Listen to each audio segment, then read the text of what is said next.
بسم الله الرحمن الرحیم. السلام علیکم ګرانو ملګرو. د نبی کریم صلی الله علیه وسلم حدیث مبارک دی چې د اختر پر ورځ شیطان روزه نیسي. نو زه د KBK د مولانا صاحب د ټولو 15 لکو مفتیانو او عالمانو نه یو تپوس کوم. معذرت غواړم هسې نه چې فتوا راباندې جاري کړي او لکه د غارغه مې سبا خلک حلال کړي، خو لکه یو تپوس کوم، پوښتنه کومه چې آیا چې د اختر پر ورځ روزه شیطان نیسي، نو دا د جمعې په ورځ دا مونږ ټول په شیطانانو کې حساب یو کو نه سره د مولاګانو چې دا ټول مولانو چې کم دي د اختر په ورځ روژه نیولې ده، نو دې کې مونږ په شیطانانو کې حسابېږو که نه حسابېږو. او دویمه خبره ده چې زما دا ویډیو مفتی پوپلزی صاحب ته ورسوئ چې پوپلزی صاحب خلک وایي چې تاسو له په ګفټ کې V8 درکړی دی، څوک وایي ریوارډ دله درکړی، څوک وایي 2 کروړه روپۍ درکړي دي چې د اختر اعلان مه کوه او اختر به د هفتې پر ورځ د جمعې پر ورځ تاسو اعلان نه دی کړی. نو آیا دا خبره ټیک ده که غلطه ده؟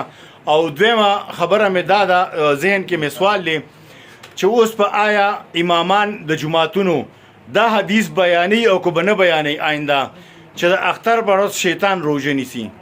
لکه مونږ د جمعې په ورځ اختر او مونږ روژه نیولې ده او د بابو صاحب زنده‌باد چې هغه پکې ګواهي هم کړې ده او هغه پې ښه هم کړې ده چې نه د جمعې په ورځ اختر دی. نو زما دا ویډیو د ټول جویای د پاره ده او دا خبره ټیک ده او غلطه ده چې د اختر په ورځ شیطان روژه نیسي. دا حدیث مبارک دی، خو آیا دا به اوس دا علما دا خبره کوي او که به نه کوي؟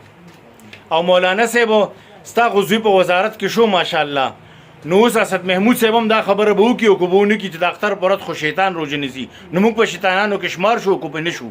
نو د دې خبرې وماله تاسو جواب راکوئ او په پوپلزی صاحب ته مې دا ویډیو ورسوئ چې دا خبره رښتیا ده که دروغ ده چې تا پکې یو V8 یا یو اغستې دی په ګفټ کې او تاسو د اختر اعلان نه دی کړی او دا خبره چې کوم ده دروغ دي که رښتیا دي. نو پوپلزی صاحب د ټولې میډیا وال ته په سوشل میډیا یو ویډیو شیر کا او ووایه، تصدیق وکړه چې آیا تاسو ګفټ اغستې دی او که نه دی اغستې. یو سړي نه چا تپوس وکړو، ویې لکه وایي تا ماله دا شی راکړې، تا چې ما ته وایي 100 روپۍ مزدوري مې ده نه وکړه، وایي تا بل ته ویل چې ده نه مې 100 روپۍ مزدوري کړې ده په دې میقه کې، نو وایي تا وایي چې قسم دې چې دا خپل سر تعالی ما په خپل سر درکړې ده، نو وایي پر ورځ د قیامت په زما لاس او ستا به ګریواني او ورته وایي زه مړه وایي زما په ګریوان کې به دونه لاسونه چې ستا لاسونه به راته نه رارسي. نو پوپلزی صاحب دا خبره رښتیا ده چې ستاسو ګریوان ته به زموږ لاس ضرور رسي که ضرور به نه رسي. ویډیو ته بجان د طرفه چېرته چې اوسئ ښه ده او بد خوشحاله اوسئ. یو جان مننه.